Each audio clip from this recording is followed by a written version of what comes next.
2022 midterm election has prompted changes in the Minnesota Senate, both in the leadership of the chamber itself and in caucus leadership. The Senate Republicans announced their new leader at a press conference last week. I have the honor of introducing myself. I'm Mark Johnson, newly elected Republican Senate caucus leader today.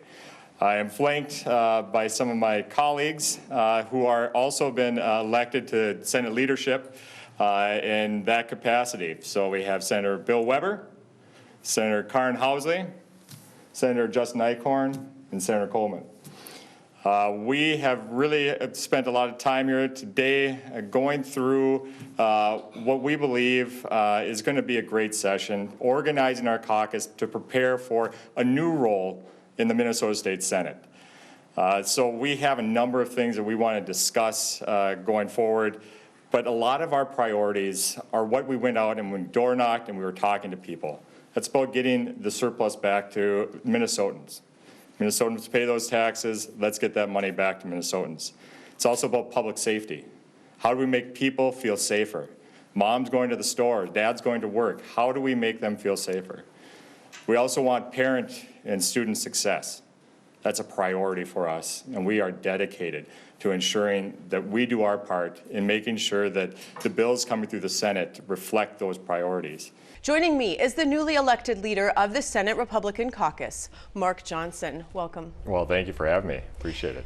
Congratulations on your election to lead the Senate Republican Caucus. What prompted you to throw your hat in the ring?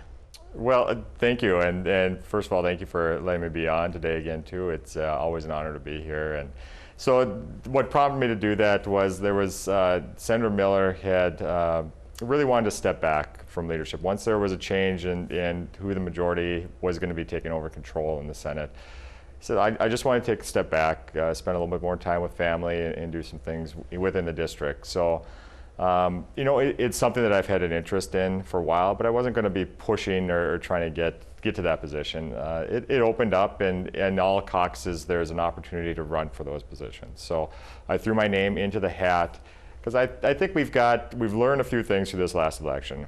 There's ways that we can be working differently, not only within our caucus, but also with the other caucuses, with just state organizations in general, that we should be making some changes. And I've got some ideas, I got some things that I would really like to see happen within our party and so on. And so it's an opportunity to lead that effort. And so you know, threw my name into the hat. People like the vision that I portrayed within that, and so we'll move forward now. Well, so that said, you were first elected to the Senate in 2016, and last session you were the deputy majority leader. Why do you think, you mentioned the vision that you proposed to your caucus, can you elaborate on why you think they chose you? Sure. Well, you know, it's a lot about building trust within politics. You know, you see it on TV where they're always fighting. You know, they always highlight the times when you can't agree. But what you really need to be doing is building those relationships, building that trust, showing some leadership, showing the ability to do that job. And I hope over the last 6 years, I've built that trust with the members of my caucus and also the incoming new members. They've seen what we've been doing, seen the work that we've been doing. They like the direction that we proposed. So if they trust you, if they like you, they have the relationship with you, it's easier to maybe agree with the you know, the ideas and things that you may have. So worked really hard on building that over the last 6 years, and I think it paid off, and hopefully, I mean, this is just the beginning. Now I've got to actually put those ideas into action, and that's when the work really begins. The Senate Republican Caucus has a history of promoting women to leadership positions. Your caucus was the first in state legislative history to promote women to roles like majority leader, president, finance chair, and tax chair.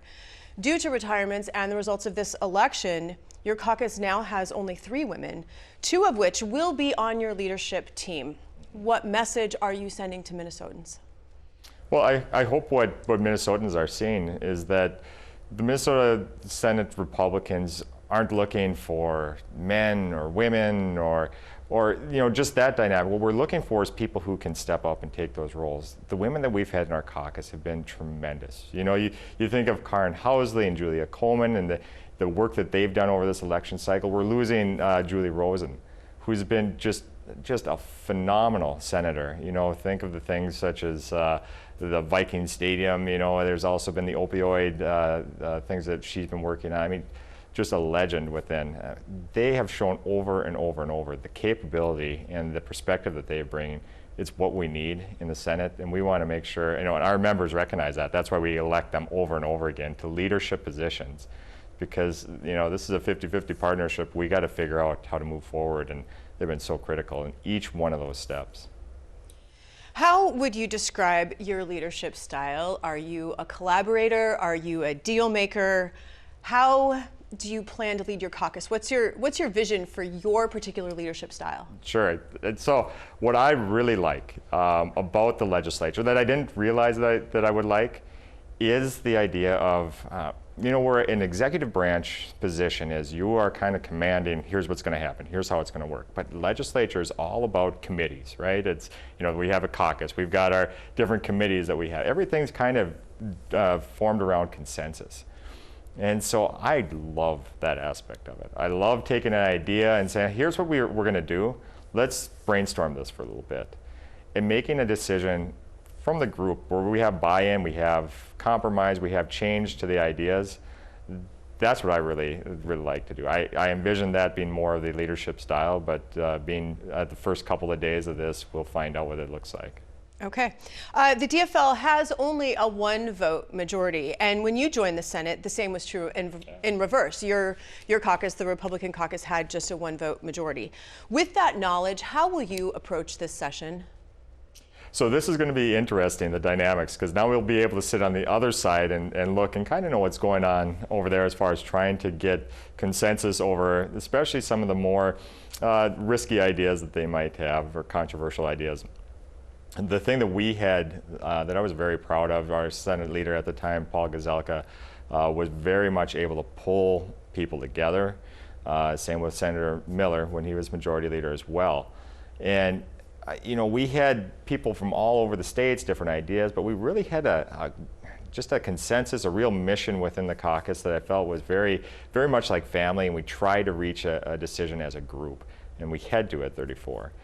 It seems to me from the outside, not knowing what's going on in the DFL caucus, they might have a little bit more animosity, just a little bit more turbulence within that caucus. So they'll have maybe some opportunities where Republicans will have some real influence in the policies that they're trying to propose and put forward. So that's one of the differences I think we're going to be seeing between our majority and now the DFL majority. Two giants of the Senate are leaving. One of them you already referenced, Senator Julie Rosen and Senator David Senjum, and I've had them both on the program for exit interviews. Both in those exit interviews spoke to me of the importance of building relationships, of inviting other lawmakers, regardless of party, into one's office and working across the aisle. Is this good advice? Oh, just terrible advice. No, it's absolutely... Absolutely. I mean, we just had freshman orientation this morning, and that was the thing. Both Senator Franzen and now Senate Majority Leader Dietzich, they really harped on, and that's one of the messages that I wanted to bring forward to them as well when I spoke to them, was making sure that you are, you know, we might be on different sides of the aisle, but we can still work together. We're not enemies, you know, we're just opponents in many ways. And so it's interesting you mentioned a couple of those folks that are leaving, David Senjum and Julie Rosen. You know, when we were doing the calculation, just on the Republican side, that were caucusing of Republicans in the last year, 176 years of experience walked out the door this session. And that's not even including the Democrats that have left. You know, you think of all the institutional knowledge that turned over in this last time. I mean, it's scary, but we have to realize we've got to build those relationships. That was the 176 years. I think every one of those senators that are leaving with that experience will say the exact same thing. Build those relationships, get to know those people, because that's the key of legislating in this place. So here you are with this leadership role and some institutional knowledge, 6 years worth. You grew up in your district, you moved away, and then you came back. You are married with 3 children, you have a law degree, and you run 2 small businesses. So what do you do with whatever little spare time is left at the end of the day? Well, this has really been a passion love. This is something that we have, the politics side of things, is something that we've just made a commitment to as a family and said, okay, we're going to practice law, we're going to do the concrete construction stuff during the summertime, but really focus onto this during the winter time. But we, as a family, we do the things that all families do. The kids are out playing on the sleds right now in the snow up north and going to school, and we make it back home. The Senate has been very family friendly in that regard too. So we've been able to enjoy both being part of the policy and the politics of Minnesota, and also be just a normal everyday family too. So, Minority Leader-elect, soon to be Senate Minority Leader Mark Johnson, I want to thank you so much for your time today. Thank you very much. It's a pleasure being here.